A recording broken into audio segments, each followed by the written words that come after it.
மக்களே இன்றைக்கி நம்மளோட வந்து பார்த்தீங்கன்னா ஆல் நியூ யூனிகான் 2025 மாடல் தான் வந்து அவைலபிள் இருக்குது. இதில் கொடுத்துருக்க 4 சேஞ்சஸ் என்னென்ன அப்படின்றது வந்து ஒன் பை ஒன்னாக வந்து பார்த்துருவோம். ஸோ நம்பர் 1 இருக்க சேஞ்ச் என்னென்னு வந்து பார்த்தீங்கன்னா நமக்கு இதில் கொடுத்துருக்க ஹெட்லைட் தான்.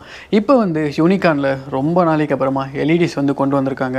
ஸோ இந்த டிசைன் எப்படி இருக்குது அப்படின்றது வந்து மறக்காமல் கீழே கமெண்ட் செக்ஷனில் சொல்லுங்கள்.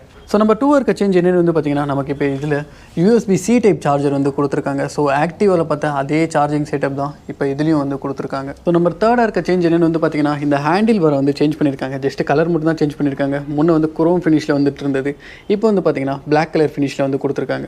ஸோ நம்பர் 4 இருக்க பிக்கஸ்ட் சேஞ்ச் என்னென்னு வந்து பார்த்தீங்கன்னா நமக்கு இந்த டிஜிட்டல் டிஸ்பிளே தான். ஸோ இதில் என்னென்ன டீட்டெயில்ஸ் எல்லாம் கொடுத்துருக்காங்க அப்படின்றத வந்து ஷார்ட்டாக பார்த்துருவோம். ஸோ நமக்கு வந்து கியர் பொசிஷன் இண்டிகேட்டர் வந்து கொடுத்துருக்காங்க, RPM கொடுத்துருக்காங்க, ஸ்பீடோமீட்டர், டைம் கொடுத்துருக்காங்க. அதே மாதிரி நம்ம இதில் வந்து பேட்டரி வோல்டேஜ் வந்து நம்மளால் ட்ராக் பண்ணிக்க முடியும். ஸோ அந்த ஆப்ஷனுமே வந்து பார்த்தீங்கன்னா இதில் வந்து கொடுத்துருக்காங்க. ஸோ அதே மாதிரி வந்து பார்த்தீங்கன்னா சர்வீஸ் டியூ வந்து இதில் வந்து பார்த்துக்க முடியும். எத்தனை கிலோமீட்டர் முன்னாடி சர்வீஸ் பண்ணுவோம் அதெல்லாம் வந்து ட்ராக் பண்ணிக்க முடியும். ஸோ ஆவரேஜ் ஃபியூல் எஃபிஷியன்சி, அதே மாதிரி வந்து கிலோமீட்டர் பெர் லிட்டர், இந்த மாதிரி தேவையான சின்ன சின்ன டீட்டெயில்ஸ் வந்து கொடுத்துருக்காங்க. ஸோ இப்போ வர இந்த 2025 யூனிகான் 160 வந்து பார்த்தீங்கன்னா OBD2Bக்கு வந்து இந்த இன்ஜினை வந்து இவங்க ப்ரிப்பேர் பண்ணியிருக்காங்க. ஸோ இதனால் எமிஷன்ஸ் வந்து முன்ன பழைய யூனிகானை கம்பேர் பண்ணும்போது கொஞ்சம் வந்து கம்மியாகவே இருக்கும்.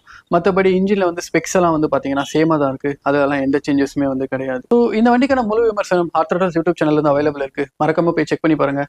அதே மாதிரி ஹார்ட் த்ராடல்ஸ் யூடியூப் சேனல் வந்து சப்ஸ்கிரைப் பண்ணி வச்சுக்கோங்க. இந்த வண்டி பற்றி என்கொயரிஸ் ஏதாச்சும் இருந்துச்சுன்னா இந்த வீடியோ நீங்கள் யாராச்சும் பெங்களூர்லேருந்து பார்த்துட்டு இருக்கீங்க அப்படின்னா அனந்தம் ஹோண்டா வந்து மறக்காம கான்டாக்ட் பண்ணுங்கள். நான் கான்டாக்ட் நம்பர் வந்து டிஸ்கிரிப்ஷனில் தரேன்.